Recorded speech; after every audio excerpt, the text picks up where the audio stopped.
Hey everyone, Joe here, comms lead, project lead on Astroneer, and this is the 39th, maybe 40th edition of the SES vlog. Kind of telling that I don't know which version it is. It has been quite a while since we've been able to do this. I have so much to share with you. There's so many things to talk about. It has been way too long, but I think for this one we're going to try something a little bit different.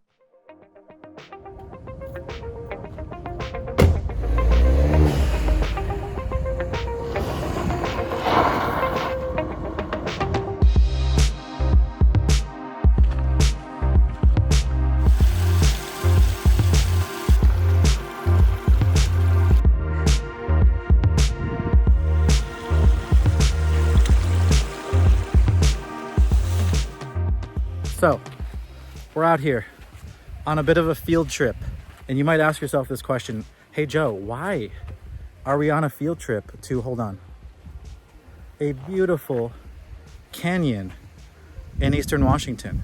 And my answer for you would be because we're adding a new planet to Astroneer.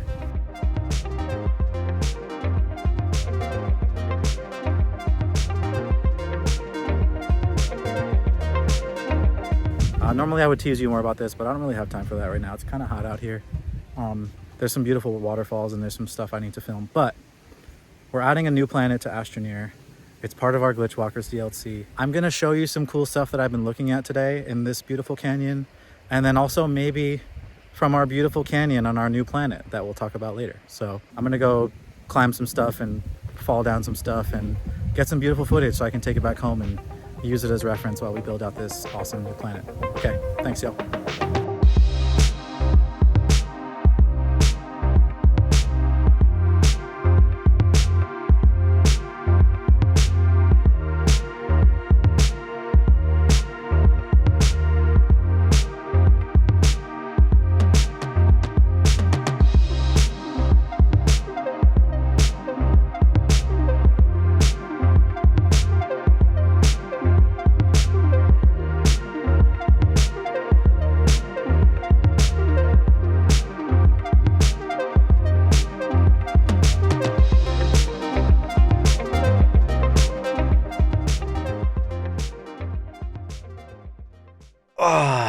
Wow, what a day of walking around and doing things. I'm just kidding. I filmed this after I did that adventure. I wanted to put it in sequence. I just didn't want to lie. I look different. It's been a couple days. Sorry. Hi. Yeah, so as I said earlier, we're adding a new planet to Astroneer. It's a thing that you all have been asking for a really long time. We're really excited for it. We're trying some different stuff for this new planet. So I'll introduce to you Aeoluz. That's how you say it. I'll put it on the screen. It is a brand new planet in Astroneer and a brand new solar system in Astroneer. The Glitchwalkers DLC is going to be a bit of two things. It's going to be new planets and new environment and new things and new art and us making it look really pretty and making it cool. And then there's the other side, which is the actual the gameplay content that we're putting in, and those things are merged together into one nice package that's going to be $9.99 across all platforms. Let's just get this out of the way now. We talked about this previously. I talked about it in some streams. This is gonna be our first paid DLC for Astroneer. It's an expansion. It's taking a lot of work to make this new planet. We've updated the game so much. We've done it 50 times or so since when we launched, and we've given up you all a bunch of free and awesome content, some of which we really wanted to get in before 1.0 and we wanted to pay that off. Others just we were excited about them. We wanted to do rails, we wanted to add creatures, we added the snails, we wanted to add a custom game mode like we did last year so you could tweak Astroneer and make it your own. We've been really working on this idea that we wanted to put together a package that we were really proud of and that we would update for free. And we kept that going for years. I mean, 1.0 was 2019, which kind of blows my mind a little bit. We've reached the point now where it doesn't really make sense for us to keep updating this game for free unless it's smaller pieces of content. Details about the planet itself. We've got a new planet. It's the biggest planet we've ever made. It's going to have some really cool and interesting biomes. It's also going to have a lot of new graphics and art and things for the theme of the update. And I haven't really talked about that yet, so let's cover that. So you travel to this new space, and you're going to be facing off against a foe. There's going to be an actual foe that is doing things to try and stop you from stopping their plan that they have that is putting you all in danger, all Astroneers. One of the themes of this piece of content is going to be that players are going to bump up against things a little bit more. They are going to have to think on their feet a bit more. They are going to have to push back against someone who is maybe pushing back against them, and they have multiple different ways that they can do that. And I can't wait to share all of the ways that's going to work.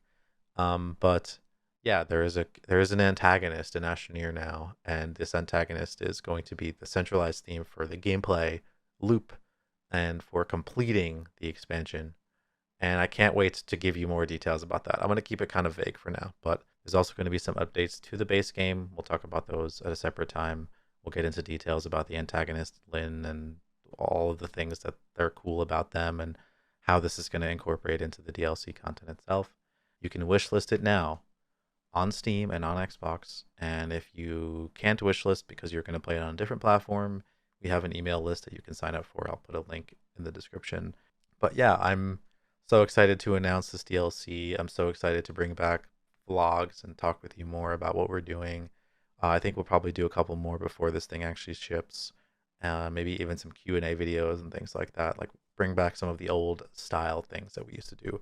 But yeah, let me know if you have any questions. Leave them in the comments. I'll try and answer some from the main account. And expect more details on live streams and other videos and things so we can, start sharing all of the cool, fun stuff that's going to be in the Glitchwalkers content.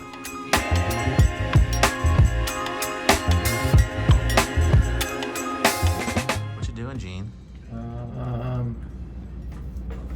Changing the run. The run? Mm-hmm. Make it, for peg feet. Right. They have no feet. Yeah. Or little baby feets. Pirate feet. Ah. So I'm just trying to make them a little more athletic. Angled. Yeah. Kind of like have them hang in the air a little longer than Yeah. the A little air time. yeah, because they're They don't got no feets. they got no feet. It's playtest day. And I'm very, very nervous. Okay, that seems to be working. Okay, so it's playtest day. And so I wanted to give y'all a primer on just sort of like where the development team is right now. So we playtest the game a lot. We playtest every week. We have multiple playtests. We have really long ones. We have shorter ones. We have ones with different goals. When I say playtesting, I just mean everyone gets together at a certain time with some directions and they play the game. They just do it.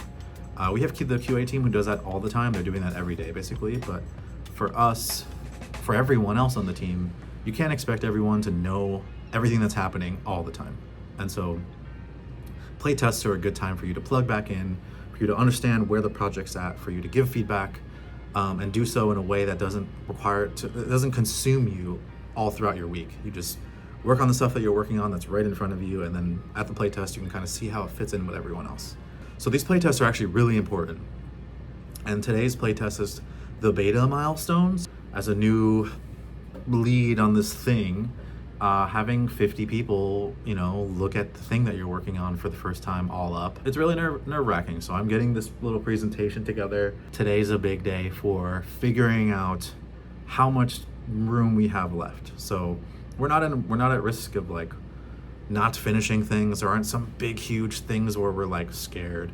But with all game development, you're always kind of fighting against how much you can squeeze in that's cool, but then also leaving enough time to make sure that it's polished up and it's bug free and you have the least amount of crashes and all those kinds of things. I'll give you an example of this push and pull in practice. And I'm just being very transparent. So people are gonna ask this question, I might as well talk about it. This expansion right now is focused on one planet, one big planet with a lot of surface area and new things and new ideas, but it's one planet. And I think a lot of people will say, how come you didn't do 3 planets? How come you didn't do more than 1? And this is exactly the situation that we're in right now, where we're saying, when we talk about that push and pull, adding another planet is not just taking a thing and copy pasting it and changing some colors and moving things around. That's not enough to meet the bar for what I think is interesting and cool. We always want to be making things better than they previously were. We're not just working down until the week before we're about to ship something on the content. We're stopping way ahead of time, so that way we can bug fix and we can test and we can try things. And one of the hard decisions we had to make is cutting an entire planet. We wanted to have a moon, and that moon we kept having to make sacrifices. We kept having to say, oh, well, the moon will be close to something else. The moon, what we can try and do is like make it just like an iteration of a previous moon, but change a couple things. But the problem with that is that creates literally physical space that we need to test. We need to run around the whole planet. We need to do a whole bit of gameplay on there. I need to send the QA team in there to test resources and placements and bugs and terrain seams and all sorts of things. And so technically, on paper, we have enough time to add another planet, 100%. We could keep working all the way up until the end of the year and before we're gonna ship this thing, and we can make another one. But the choice we're actually making is to say, you know what? Let's not spread ourselves amongst 2 different ones. Let's focus on the one that we have and make that one awesome and make it really polished and spend a lot of time making it look really good and making it interesting, so that way when you're exploring it, you're feeling like there's more here than what you might have expected. And those kinds of decisions are what we do when we do playtests, or when we work backwards from things, and the kind of sacrifices we make. And we haven't really talked about things like that necessarily in this way, but I thought it would be fun to talk about. So anyway, thanks for listening to me ramble for a little bit about this. I'm excited to playtest today and excited to continue making hard decisions as we go towards shipping this thing and getting it in front of you all. But yeah, thanks.